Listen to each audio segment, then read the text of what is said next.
খেয়াল করেছেন কি ইদানিং বজ্রপাতের হার কেমন বেড়েছে? পাল্লা দিয়ে বাড়ছে মৃত্যু। কেন এত ঘন ঘন বজ্রপাত হয় এখন? আর এরকম সময় নিজেকে সুরক্ষিত রাখবেনই বা কি করে? আকাশে থরে থরে জমা কালো মেঘ, সঙ্গে ব্যাপক বজ্রপাত। ইদানিং এ যেন প্রায় রোজকার ঘটনা। প্রকৃতির এই রোজ থেকে বাঁচতে আমাদের অতি অবশ্যই সতর্ক হওয়া উচিত। আবহাওয়াবিদরা বলছেন, সাধারণত যে মেঘ থেকে বজ্রপাত এবং বৃষ্টি হয় তার পোশাকি নাম কিউমুলোনিম্বাস, বাংলায় যাকে বলে বজ্রগর্ভ মেঘ। এই মেঘ জমলে প্রথমে আসে আচমকা বৃষ্টি, দমকা হাওয়ার সঙ্গে হয় বজ্রপাত। এমন বজ্রগর্ভ মেঘ তৈরির বেশ কিছু কারণ রয়েছে, যার মধ্যে অন্যতম হল তাপমাত্রার আচমকা বদল। গ্লোবাল ওয়ার্মিং এর ফলে বিশ্বজুড়ে যে বদল হয়েছে ব্যাপক হারেই। দোসর হয়েছে মাত্রাতিরিক্ত দূষণ। শহরাঞ্চলে চলতে থাকা প্রচুর নির্মাণ কাজের ফলেই বাতাসে বাড়ছে ধূলিকণার পরিমাণ। তৈরি হচ্ছে যথেচ্ছ বজ্রগর্ভ মেঘ। মেঘ জমছেও বেশ নিচে, আর তার ফলেই বাজ নেমে আসছে সরাসরি মেঘ থেকে মাটির দিকে। বিজ্ঞানের ভাষায় যাকে বলে ক্লাউড টু গ্রাউন্ড। আকাশে এরকম মেঘের আনাগোনা দেখলে গোড়াতেই সতর্ক হয়ে যান।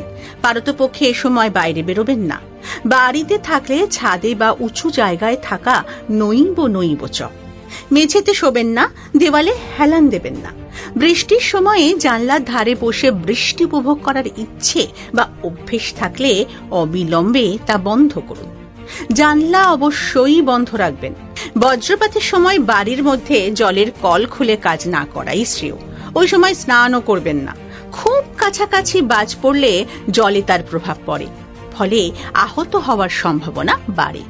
বজ্রপাতের সময় ধাতব কল, সিঁড়ির ধাতব রেলিং, জলের পাইপ বা ল্যান্ডফোন ছোঁবেন না।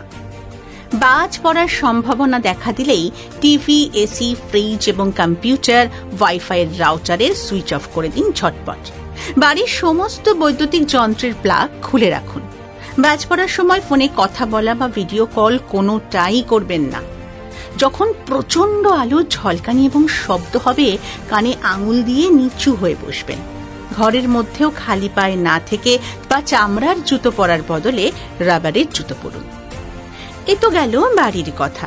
যদি একান্তই বাইরে বেরোতে হয় তাহলে কি করবেন সেই বিষয়ে শুনে নেওয়া যাক বিশেষজ্ঞদের পরামর্শ। বাইরে বেরোলে বৃষ্টি এবং বজ্রপাত শুরু হলে তুরন্ত কোনো বাড়ি, দালান বা দোকানের মধ্যে আশ্রয় নিন। টিনের চাল বা খোলা ছাউনি বা বাসস্টপ জাতীয় জায়গা এড়িয়ে চলবেন।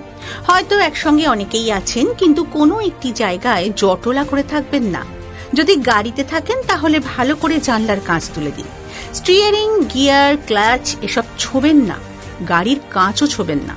কোনো মোবাইল টাওয়ার, বিদ্যুতের খুঁটি বা বড় গাছের তলায় আশ্রয় নেবেন না। এগুলো অন্য জিনিসের থেকে অনেক বেশি বিদ্যুৎকে আকর্ষণ করে। আপনার বাড়িকে বাজের হাত থেকে বাঁচাতে আর্থিং ব্যবস্থা ঠিক আছে কিনা তা অবশ্যই অভিজ্ঞ ইঞ্জিনিয়ারকে দিয়ে পরখ করিয়ে রাখুন।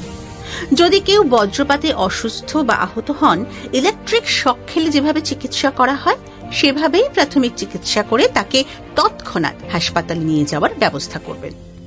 বজ্রপাত আচমকা জীবনে ডেকে আনতে পারে বিপর্যয়।